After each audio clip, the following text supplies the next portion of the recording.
All right, hello and welcome to the Socially Numb podcast. I am your host, Richie Leahey. Today, I have a good bit of things to talk about, so I guess I'll start with YouTube copyright policies. Now, I filmed an event recently. I think I talked about it or mentioned it, one of the reasons why I was out one of the weeks. I don't know, I forget why the podcast was shorter or something. I talked about it. I didn't miss a week. But anyway, I was doing an event. Well, I tried to throw up a video from that event just to send, you got to get approvals and stuff. So I send it on YouTube. I put this video up. It's pretty short. Well, the event had music running. Well, of course, whenever you're doing a video, you normally have to replace the music or the talking because, of course, an event has full of people.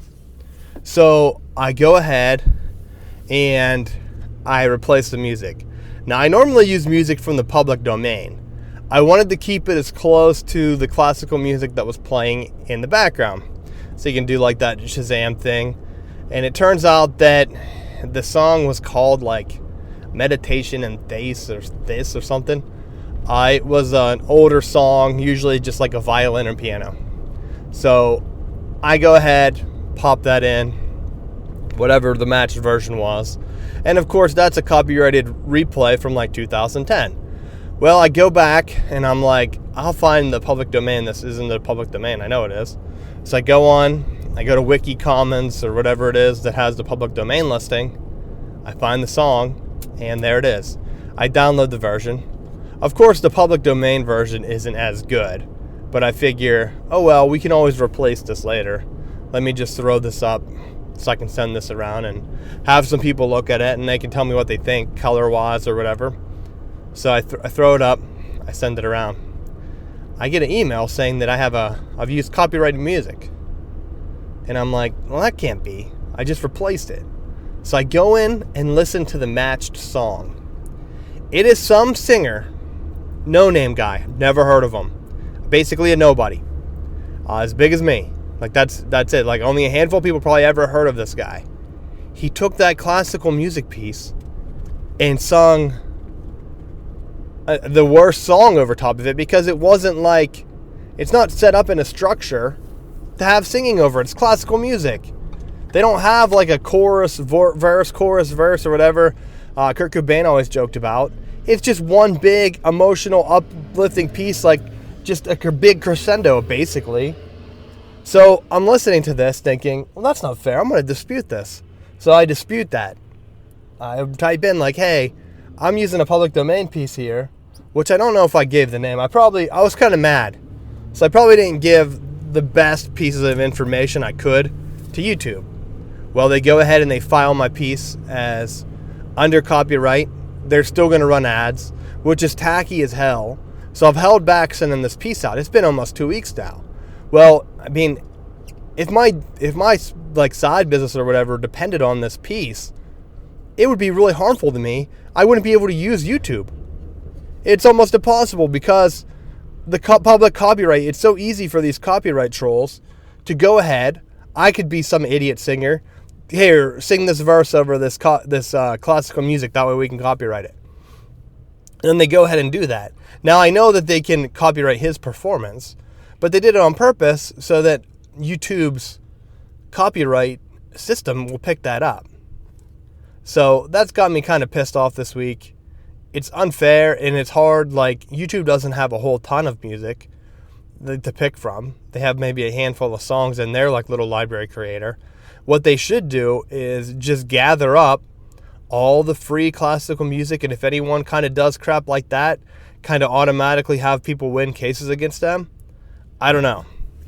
I am about a week or two into this dispute, and I haven't heard anything. And I figured I'll bring it into the podcast. I was going to mention it last week, but I wanted to see how it resolved, and hopefully it resolves soon. And I'll bring that resolution back into the podcast for us to talk about, or at least look at and kind of see what happened and how it might affect future YouTube vids I make. Because I'm trying to make some. I mean, I'm doing it for the podcast. I do some tech ones. So I have some video formats and stuff I've been working with, but music is the hardest thing. Now I can play guitar, and I can go ahead and riff up some songs fairly easy. I had some that I've done before. They're not the best quality because I didn't have the best gear. They're probably, maybe at least 8 years old. So I have some videos that I've kind of made up. I've started throwing up some music videos, working on some stuff that I've written, thinking that I could reuse parts of this for theme music and stuff. But it's not classical music. Some events and stuff, you just want a subtle hint of classical music in the background, maybe just a violin. It's to the point where, like, I'm almost ready to just learn how to play violin so that I can stroke out a 30-second piece of just very slow A, B, C, or yeah, I guess you really want to play a B there, but like A, C, D or something, some chords that, like, some chord progression that's going to be nice and happy, and just go from there.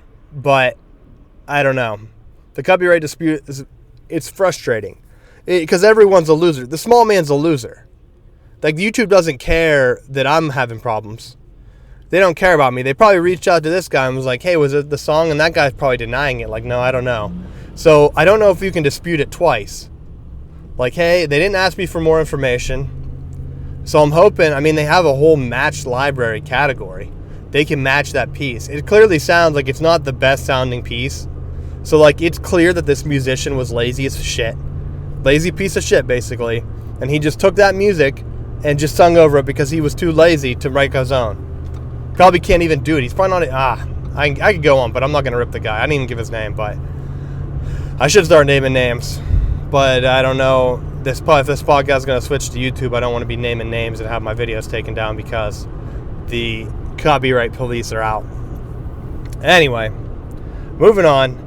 Next topic. I brought this in when the podcast was in its infancy. Disney Infinity.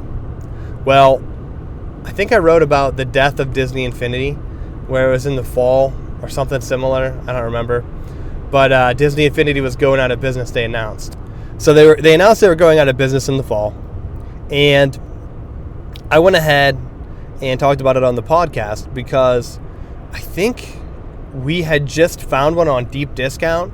So basically, if you're not familiar, I'll try to give a quick run through. It's a series of video games that include toys. Nintendo does it now. Their things are called Amiibo. Disney's version was called Disney Infinity. So you get a little toy piece and it has a chip in the bottom, the base. It's kind of sealed up in plastic. I'd imagine they're waterproof, but I don't know. I haven't checked the one that my daughter dunked in the swimming pool we have. But they go ahead and they sit on a base that plugs into your console. Now that base transmits information. Basically the stats for the guy, that's your character in the game. So to have more characters in the game, they want you to buy more pieces. So it started out based on 3 movies. They did one, it was Disney Infinity, and they later named it 1.0. But Disney Infinity, it had Pirates of the Caribbean, Monsters Inc. or Monsters University or something. Then they had The Incredibles. And if you bought the set, probably for $60, you got 3 characters that you could play. Now, I don't think you can play, so this is how they get you. It's not cross-play. So if you're playing Pirates of the Caribbean, you only have Jack Sparrow, I think is who came with it. You can only be Jack. If Jack dies, you can't use, like, I think it's Scully or Sully. You can't use him because he's not from that game.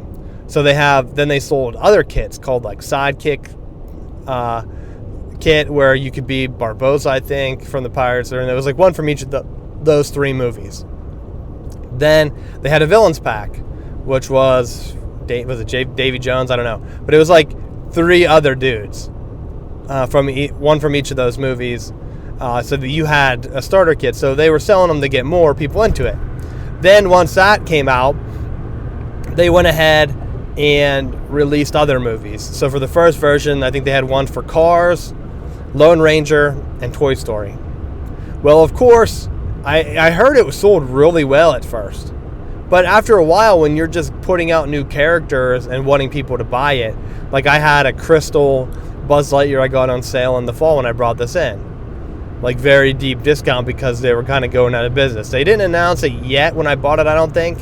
But I had found Disney 2.0, the second set, at Walmart for like $4. So Disney 2.0 then comes out, and it builds off the first game. You can use, for the newer games, you can use any of the older characters, of course, unless you're playing a specific video game or a movie level. But you can't use those new characters in the old version of the game. So you go ahead and get 2.0. I can get all of version 1 and 2, but I can't play version 3, which is the last version. And in my 1, I can't play versions 2 or 3. Because you can only go, whatever the highest one is, can play them all. 3 can play all of them. So 2 comes out, they have a different game where it was like, and I got these on deep discount because the game was Brave and Lilo and Stitch. You got one of those characters, which I don't even know if there's partners. Like I don't know who Stitch is and who Lilo is. I never seen that movie. So I got one of them. I got one of the characters in my bag. And one of the Brave characters, the red-haired girl. So you have one of each, but I don't think this second set had sidekicks. So if you're going to play their levels, you have to kind of just buy a random one-off character. Like I think the Maleficent character plays in those levels. I'm not 100% sure. But then they went ahead and released a superhero pack. So 2.0 is basically... The first Brave one was kind of just to kick it off and give some people who are into princesses. I think they might have Frozen too. Frozen might have been 1.0. I don't know. Which this is a lot of numbers. It's probably boring as hell. But anyway, 2.0 comes out. They had Spider-Man, Guardians of the Galaxy, and Avengers. And then they released 3.0, which was the Star Wars set. It was like the newest version of the game. Has the smoothest controls. You can't play the movie, so like I can't play Avengers on my 3.0 disc. I have to put the 2.0 disc back in to play the movie sets. So there was like a little piece that was your levels. Each of these level sets are like 4 hours worth of gameplay or so, at least from what I've seen. I haven't seen one that's been super short. So now, if you're into Disney or your kids are into Disney, now is the time to buy them. Now the game was kind of built like Minecraft, where it was kind of like a toy box or a sandbox where you could build whatever you wanted. You could buy more of these little discs, power discs, and unlock like castles and stuff to build in your toy box. Well, if you want to play the actual game part, you can still buy them and they work. The online part of the toy box I think is shut off. That's what Disney canceled. So they can still sell the games and make money, but of course, when you cancel a game series, no one's going to buy it because there's no support. It's like trying to buy like an older game. You're not going to go buy a Nintendo 64 to play Ocarina of Time. You could buy a 3DS and play the new remastered version, or hope that, I think the Wii U might have it on the Virtual Console, or hope that the Switch gets it. But most people aren't going to go out and search for an old Nintendo 64. That's kind of how these Infinity games are. But if you're into Disney movies and you want to play all of them, if you're into Star Wars, it's a pretty solid game. I mean, it's not like a super intense story or super intense graphics like an adult-themed Star Wars game. No, it's definitely made for kids. But by that standard, it's not bad by any means. I've had as much fun playing the Star Wars version as I have playing the Battlefield, whatever the EA big first-person shooter was. Well, now if you're interested in the Disney things, Toys R Us is selling them buy one, get 4 free, which is a ridiculous price. Now, you can go ahead and get characters. I went online, so they have them online for sale, and they're like on sale for $5, which of course is buy one get 4 free. So if you find 4 characters that are $4.99, you get 5 new characters to play as for $5. So I did that. I made 2 orders. So Toys R Us, I got the first one. I had to go in store to pick up. Pretty easy. Went to store, got it. They matched the price and everything that was on my online order. Got five guys for $5. It's mainly 3.0 they have in stores these days. If you want the older versions of the game, like the Avengers and stuff, you have to go to like Walmart or Target. Like we found a Big Hero 6 guy at Target for $1. Like everyone's kind of trying to get rid of these, so it's kind of hit or miss. You can go to your local store and see, but you can't hold out hope. Toys R Us has a ton of the Star Wars guys though. So if you're into Star Wars, you can go get a starter kit for $20, or you could use their buy one get for free and try to get as many starter kit levels as you can. That's what I ordered. So for $20, I got all of the Star Wars levels, which used to sell for $30-40.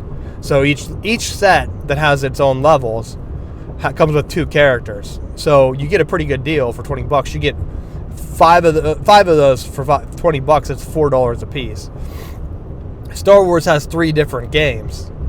What is the other version 3 game? I think there's a couple. Oh, there's an Avengers one where it's like a battle free for all, kind of like, I don't know if it's like Super Smash Brothers or not, but I got that as one of mine. And then there was maybe I got an older 2.0 because I already had that disc. But don't mix and match. Like if you only find the 3.0 starter kit, don't get the 2.0 level. It won't work. I mean, the characters you can play, and it might be cheaper to buy them that way, but your game piece won't work unless you can find the disc. I think you can buy it on the PlayStation Store though, but it's going to be obviously the overinflated price that the digital store usually has. So then you're kind of stuck. Well, do I want this or do I want something else? So, but that's something that I would recommend if you have kids, because it's a great game and they're going on deep discount. I might have even mentioned it again like a few podcasts ago, but now that's the best deal I've seen. And I just picked up basically all the Star Wars kits for like maybe $30 tops, which if you play a game, like if you buy a brand new game, you're spending $60. I basically bought, I think I counted it in total, how many game pieces and guys I got. So the game pieces are the level, which I said, like they're like 4 hours a piece or so. But for a kid, it's unlimited because you can level your guys up. So I can beat it once playing as Anakin Skywalker. I can also go through, I'm talking about the Clone Wars or whatever. So the 3 Star Wars, one's Clone Wars, one is the Empire, one of those with Luke and Leia, and one is the new movie Force Awakens with Rey and Finn. I think those are the new guys' names. And then the Clone Wars, your Anakin or this other chick, which I guess is in the cartoon. I don't know who she is. But I can go ahead and play as Anakin in the Clone Wars and unlock his Darth Vader version, which is my second shipment order from Toys R Us. So back to that. I order the second set from Toys R Us. I get the discount. It's online. I place the order. I use PayPal. And they email me my receipt to PayPal, but it doesn't give me an order number. So I called Toys R Us yesterday to try to make sure that my order kind of placed, because it's been 48 hours. I just want my order number so that I can track it. Or like, did they have the email wrong? Or, I mean, it came from PayPal, so it can't be wrong. They charged the right card. But PayPal gave me one of those things like, hey, there's no order number, so don't worry, we'll cancel this for you if they don't email or message us back or give us more details. So I'm hoping that, like any normal order, I really wouldn't care unless it's like a deadline for Christmas or like someone's birthday. But for a deal like this, I'm just worried that if they cancel my order, PayPal does, I have to reorder it again. These are pieces that they're not made anymore. So it's not the fact that I want to save them like as a collector. I'm just worried that if I don't get them, I'm going ahead and I'm going to be screwed because they're never going to make them again. Or someone's going to go ahead and try to collect them, where it goes like, okay, here's a piece that's normally $20. Well, I'm going to charge you $100 on eBay to get it. And GameStop had a bunch. I went and picked some of those up. They had some of the levels on sale from a clearance bin for $1.97, which is way better than like what the pieces were in the other one in Toys R Us. But they only had the very, very old ones, so like level 1 or 2. So I was able to get, so now I have all 3 versions. 1 and 2 on the PlayStation 3 and 2 and 3 on the PlayStation 4. I got the crossover because how kids work is if one person's playing, you can only play 2 player at a time. And if you're going to play 2 player, you need 2 characters, one for each of them to play.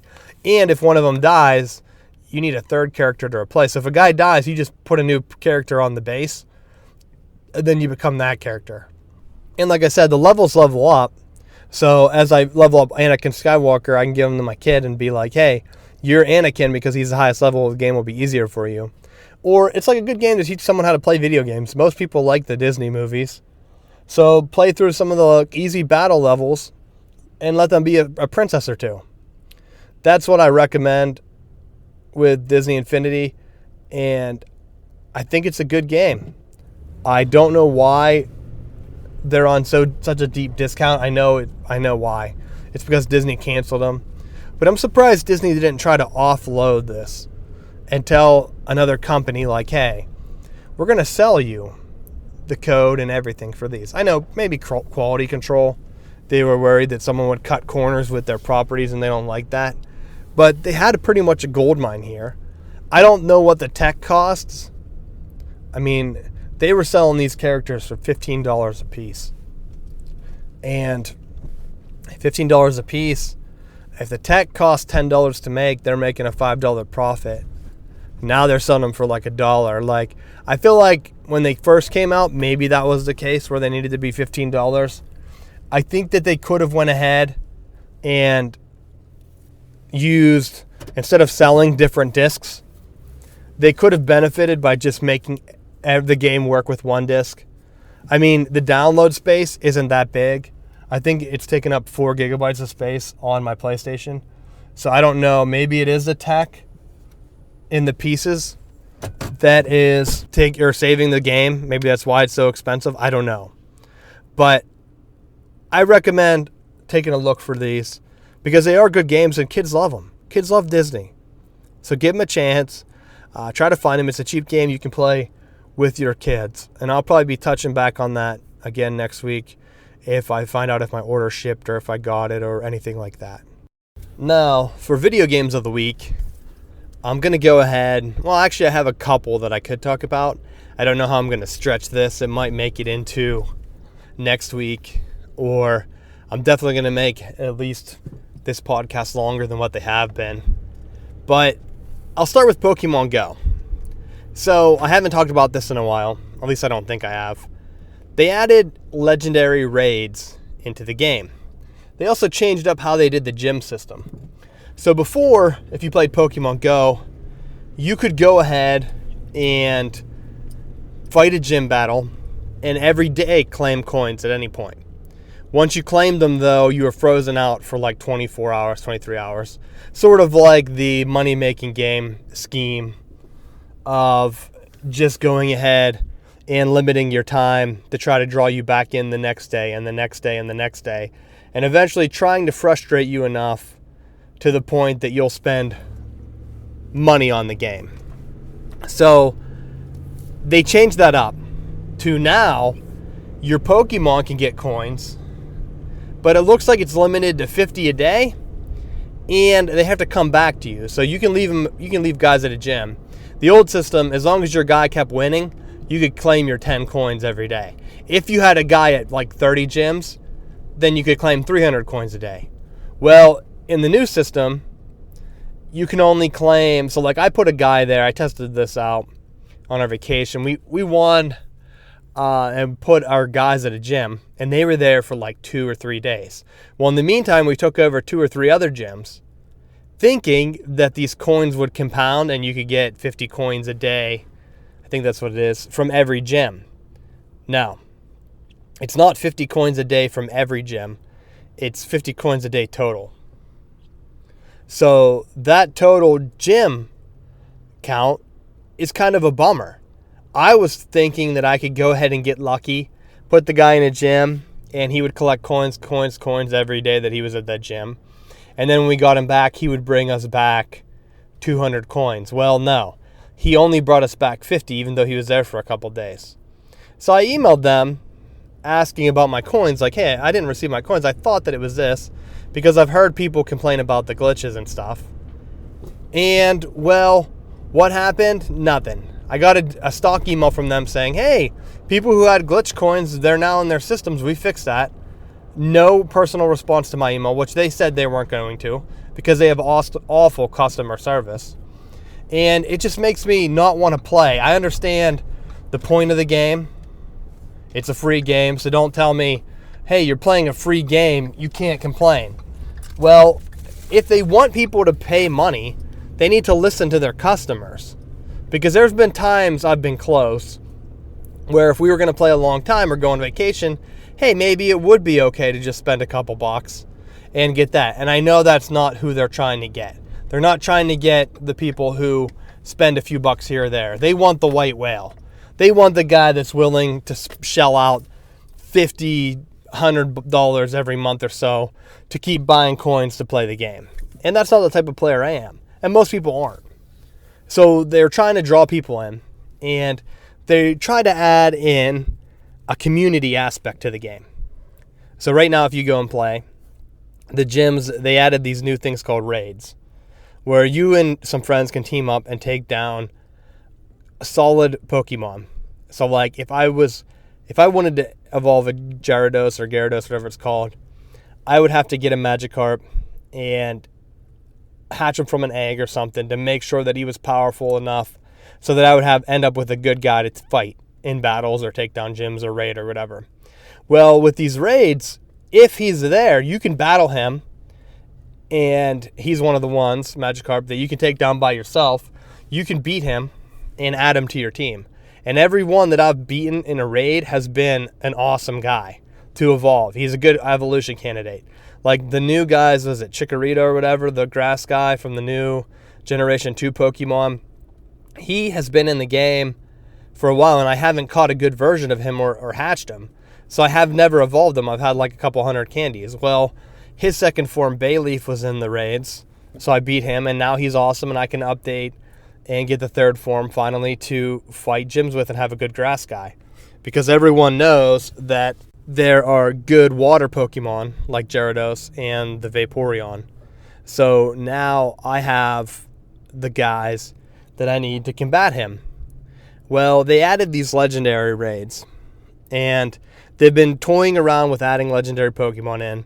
Their Pokemon Go Chicago Fest was a failure. I've seen a bunch of people tweeting like, hey, it wasn't that bad. Hey, it's a big event.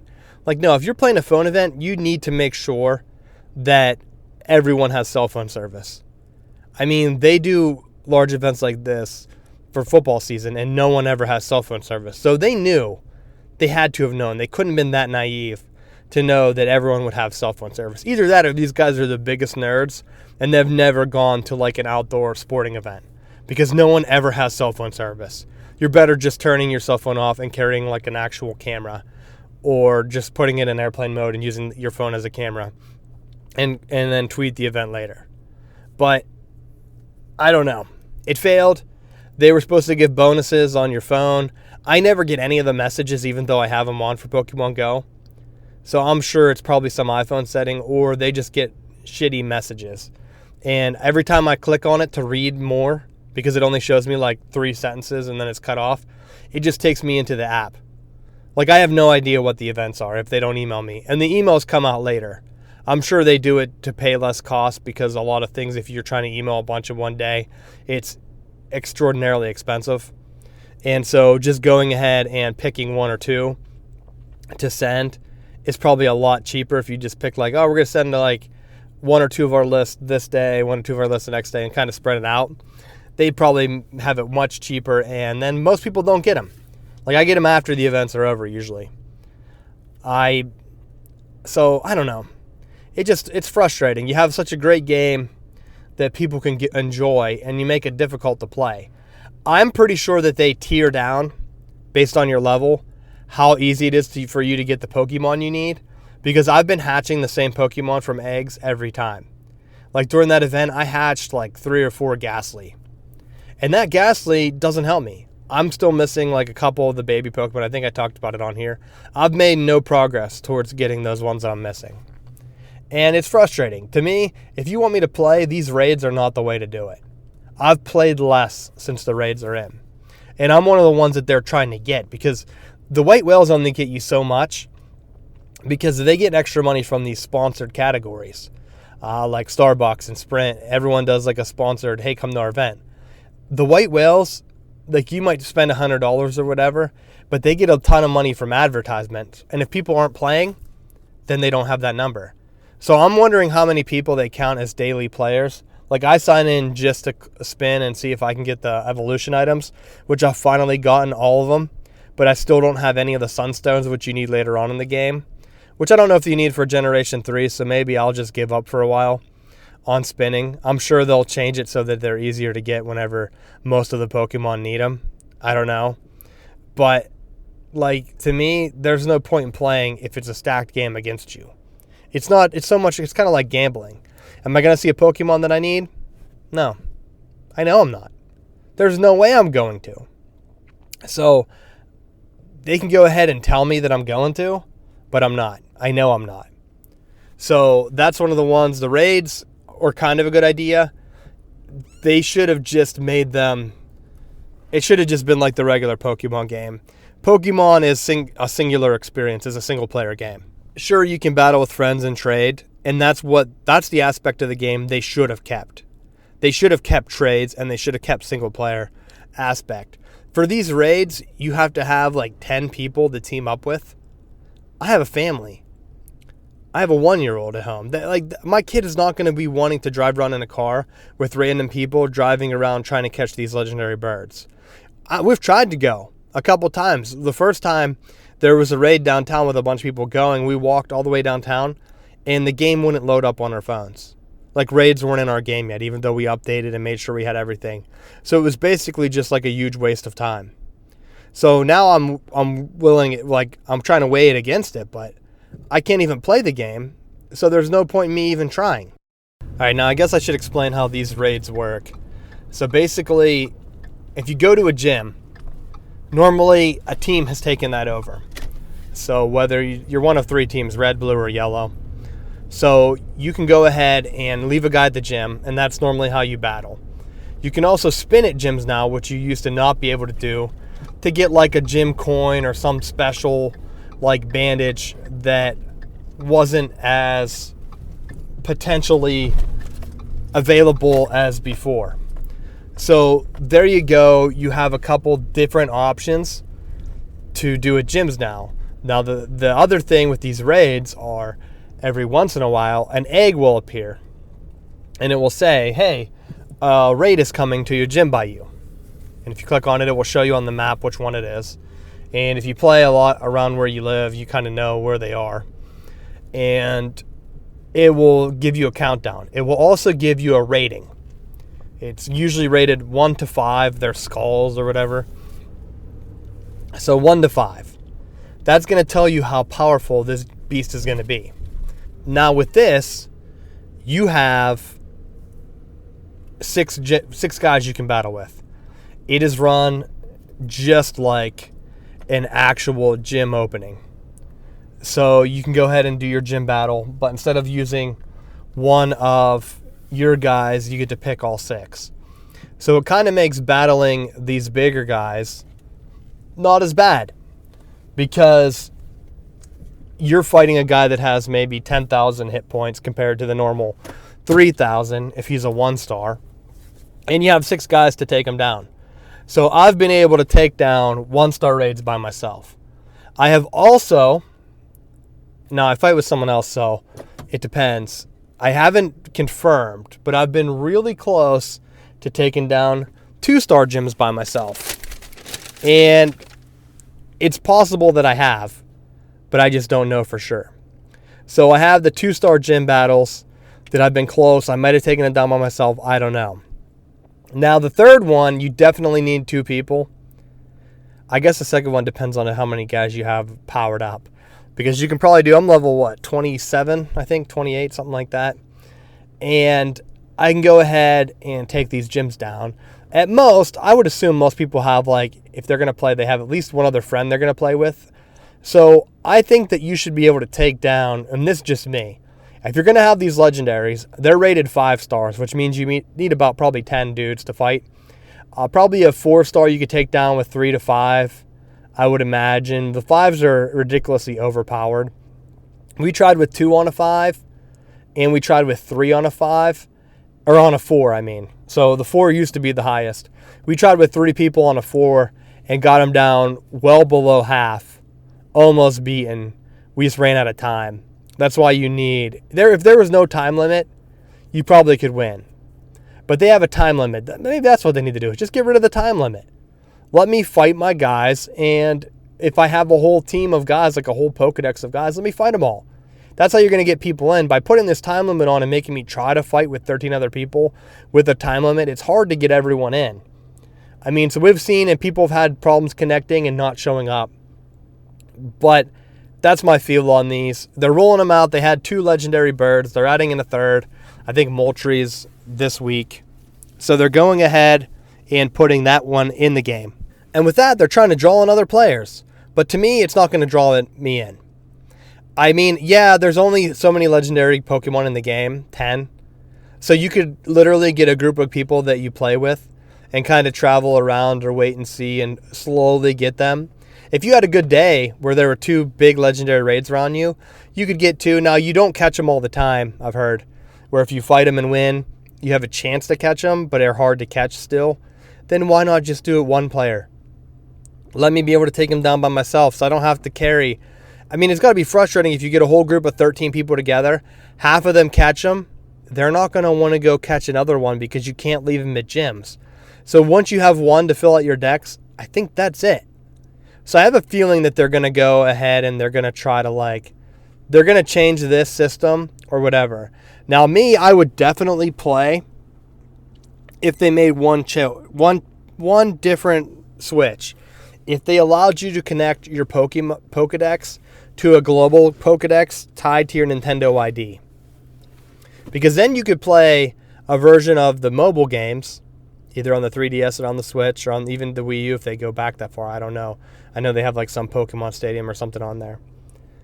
But combine those. Have some crossover stat with Pokemon Go so that you can play on your system. What if it's a rainy day? You have kids, you're at work, you want to sit down and just play for a little bit on your break, and you're going to play on a handheld system. Now on your handheld system, you have a chance it's easier to get legendary guys or whatever. Yeah, you might have to play the game 5 times because I think you only get 1 Master Ball or whatever. I can't remember. But I'm sure if they made it like that, I would play through the first couple games again just to get all the birds. Let them show my Pokedex. Maybe let me transfer them into the game. Even let it randomize the stats or do something. Have some crossover appeal to drive me, to make me play. I don't want to sit and play a handheld Pokemon game. I thought about it. They're bringing one to the Switch, so I've heard. And I think they might have announced it at E3. I think I talked about it on here before. I could be wrong. But I'm probably not going to want to sit and play this intense game where I got to catch Pokemon, and not all of them are in the game. It was a good idea back in the handheld days before cell phones, but now with cell phone games, it has to have lost its appeal. I could be wrong. Maybe it is the best-selling game, Pokemon Sun and Moon, I've heard, I don't know in terms of sales of all time. But to me, those older games worked because you could kind of trade back and forth with a friend. Each of you had 1 game. Everyone had at least their best friend or a sibling that they each played through and then trade guys to make it work. Now, you can do that online, but everyone's going to try to cheat or spoof. Everyone plays different games. It's hard to get someone to buy a Switch or something and try to play games with them. Just because they're I play this, what's the game? Infamous, I think?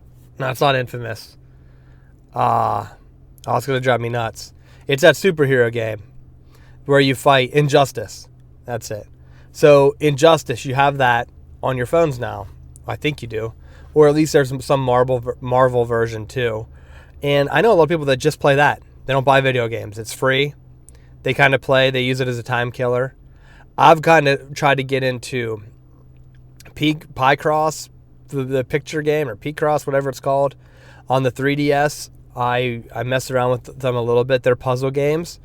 I don't know if there's an app for that on the phone, but to me, that's much better than trying to play some of these other games. It makes you think, will expand your brain. I'm actually going to look and see if I can. Maybe it's only on the DS or whatever. I wish they had those on the Switch. I would play the hell out of them. That would be the most played game on my Switch, to be honest. I don't know how the touch would work. I played one on a DS emulator just to test it out. A friend sent it to me. Because you can't buy them. I looked at the store. I went to GameStop to just try to pick one up. I think there are 3 different versions for the 3DS, and they have none in stock because who the hell is going to trade that game in? That game's pretty fun. It's a puzzle game, so it probably works your brain more than a lot of other games. So, I don't know. That's what I've been doing in terms of gaming. Now, I have beat a ton of games. I know I'll try to steer away from Pokemon Go here. Try to play Pokemon Go if you're interested. They made some changes. It has been better. I'm assuming they're going to make some more changes. It's just hard to get people to come fight for legendary birds. I understand the premise and everything, but it's just going to be hard to try to coordinate with 10 people to play. Make it even 4. Make it a group of 4. That's more reasonable. No one has 10 friends, and even if you do, you have to use Facebook to meet up. And they're trying to get you to download their app to try to meet up. Maybe I'll try that. Maybe that will work. I don't know if that's even out. I looked for Pokemon Go to see if there was an app because I kind of read. It looked like there was going to be, but who knows what their release notes, because like I said, I can only read a couple sentences. And I couldn't find the app. Now, I don't want to go too much longer on this podcast. I've touched on a couple different things here. Like I said, we're probably winding down with the podcast. Going to do a couple more final episodes and then transition everything to YouTube. Well, I've started to do a little bit of like a first impressions or maybe a quick look. I've seen someone call it quick look, where you play just a little bit of a game and give your opinion on it. Well, I tried that over the weekend for a couple different games. So if you go to my YouTube, you can check out the videos. I'm still trying to get something down. I don't know how much video game stuff I'm going to do. I know it's a good way to get subscribers or new people to check out your channel, especially if you do a game that no one else has done.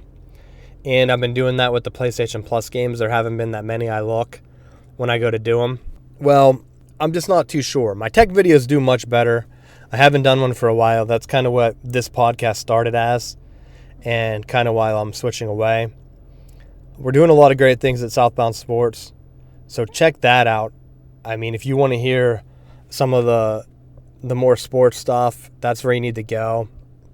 Like I've talked about before, video games are just hard to do on a podcast, and that's what I've kind of switched to, and the numbers have reflected that, which I know if I do texting, some of the things will peak, but a lot of the video game topics don't do as well as some of the tech stuff, and even the numbers on the podcast are way less than what I get on YouTube. I mean, a couple thousand views in a day over time, like goes for, that could be one episode of a podcast, like the best episode that I'm getting. Most of them get a couple hundred or so. So I'm looking to try to like expand, and if YouTube's going to get me 1,000 couple of views every video, like multiple thousand instead of just 1,000, I don't know, that's where I'm kind of gearing towards this. Southbound Sports is getting a ton, especially the articles that I post like through Apple News. That's probably the most traffic I get ever, all time through there. I know some of my personal stuff have done great in the past, a couple thousand in their own right. Well, close to like 10,000 sometimes. I know I've had way over that for Southbound Sports stuff. The video stuff we do with the live stream is kind of taking a little bit of time to get rocking and get some people drawn in, but we had a bunch of minutes watched last time, so pretty good. We transitioned to Periscope. I will say this, the YouTube stream I did after I got rid of Twitch, I did Drawn to Death, which I'll talk about. I might just move and do a mega podcast next week where I talk about some of the games I've been playing, because I've been playing a lot as I wind down with this show and stuff to try to transition to the YouTube stuff. Well, I'm probably going to go ahead and do that next week. But Drawn to Death actually had more live viewers than like the 3 to 5 I was getting on Twitch. I think I had 7 to 10 at one point live viewers on YouTube, which Southbound Sports never got that on YouTube. So I don't know if I wasn't using the right tags, or I think YouTube already has like a gaming section and it puts me in there, which of course more people are on YouTube, so they see a gaming and they see someone playing Drawn to Death. The second game I played, Abzu, was a swimming game. It didn't get near as many, maybe 1 or 2, I think, is what I had live viewers. So it definitely depends on the game. So I'm still toying around with it. I thought about maybe just exclusively doing stuff with like an RPG like The Witcher, a game that I like that you can kind of play open world and lets me do more commentary, which, I mean, there is a point where if I do get in the habit of that, maybe as I play that video, I could release the audio for that as a podcast, and then the video would be me playing that. But I haven't decided what I'm going to do, or if I'm going to end this, or what I'm going to do. I could just put out little bits of like audio only on the podcast for Socially Numb, but I haven't decided, because, I mean, YouTube is the way I'm going, so we'll go with that. But that's what I've been working on. I have been playing some games. I'll talk about them next week. But if you want to hear more from me, definitely check out Southbound Sports I'm thinking about doing some live streams on there, or even with my own channel, just some live streams on there to get away from the audio only. It's tough to compete with people who listen to only like the biggest interview podcasts. I do have some loyal listeners, so I appreciate you listening. Follow me on Twitter. I'll be starting to put some stuff out there. I never really promoted this podcast too much. I know some people found it, have messaged me and stuff, but I'm going to start to promote more of my stuff as I've been catching up on moving all my articles back to RichieLeahey.com and using like the Leahey Report as Apple News, which does great in its own right. But I'm trying to get all those caught back up, so I have been moving articles, getting everything in a central place, Socially Numb show notes, Dad Strength show notes, as we push to kind of just do Southbound Sports and then whatever I decide to do on my own as an extension in tech, video games, stuff like that. But keep an eye out for that. I'll be clearing it up over the next couple of weeks as I get things in place. But I appreciate you listening. Like I said, follow me on Twitter, Richie Leahey, Instagram, and I will see you next week.